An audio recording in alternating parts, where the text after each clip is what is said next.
Okay, so picture this. On August 15th, 2025, India rolls out a massive shakeup of its goods and services tax, the GST.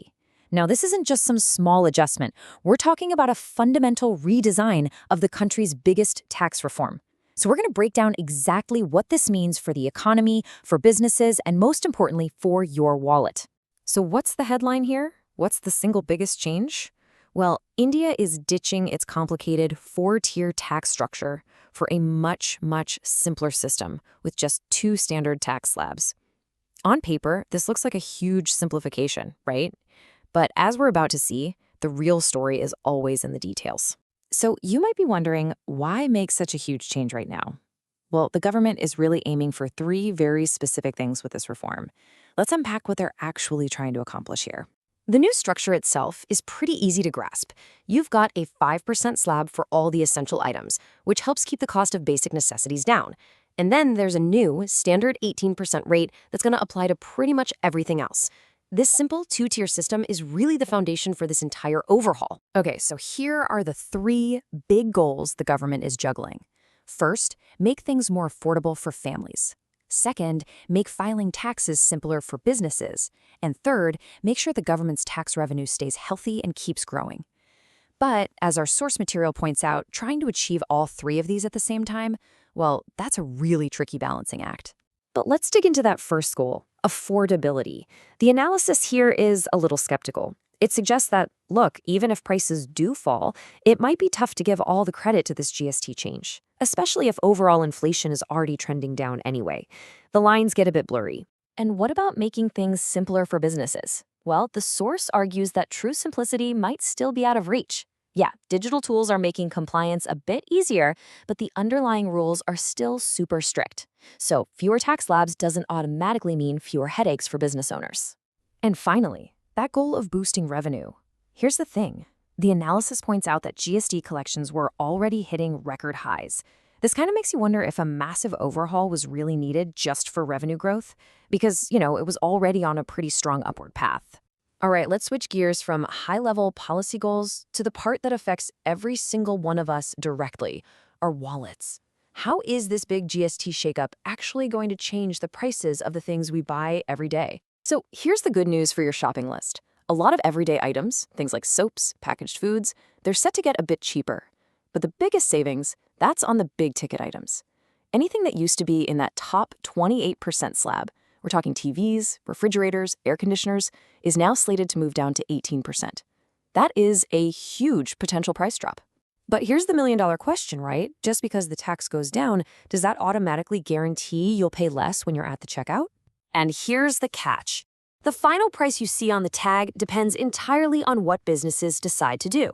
They can pass the full tax cut on to you, meaning a lower price, or they could decide to keep some or maybe even all of that difference to boost their own profits.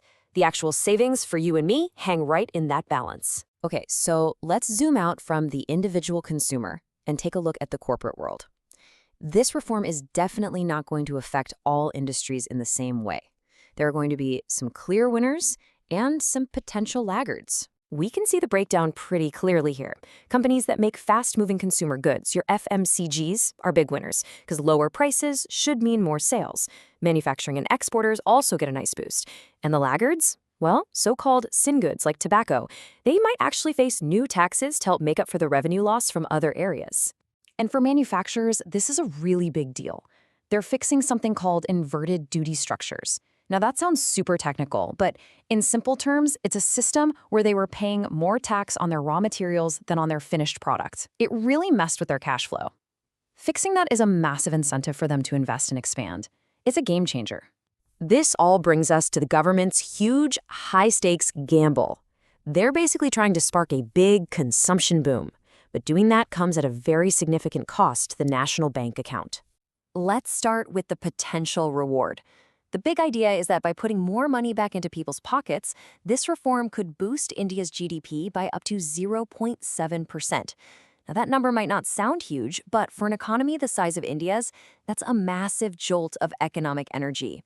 But, and this is a really big but, that stimulus comes with a huge price tag. The government is looking at an immediate revenue loss of around 500 billion rupees. That's ₹500 billion rupees just gone from the treasury. It's the direct cost of cutting all these taxes.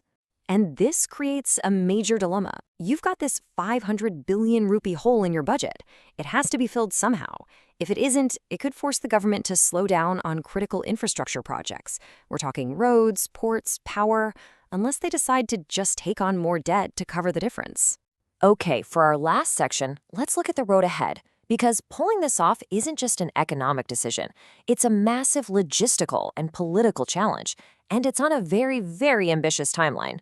And wow, just look at this timeline. It is incredibly tight. The reform is announced in August, and the target for a full nationwide rollout is October. That leaves just a couple of months for huge IT upgrades, talking to industries, and getting all the states on board. The runway for this thing is just super, super short. The list of challenges here is immense. I mean, we all remember the initial hiccups when GST first rolled out back in 2017.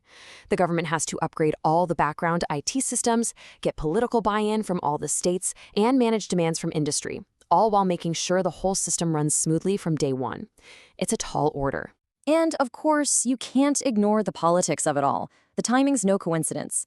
By marketing this tax cut as a Diwali gift to the middle class, the government is clearly hoping to boost consumer confidence right before a crucial round of state elections. So at the end of the day, that leaves us with the big question. On one hand, this could be the bold Diwali gift that simplifies taxes and really turbocharges the Indian economy. But on the other hand, the risk of a messy rollout and the big hit to government finances are very, very real. So will this be the gift that keeps on giving, or will the devil in the details spoil the whole party? We'll have to wait and see.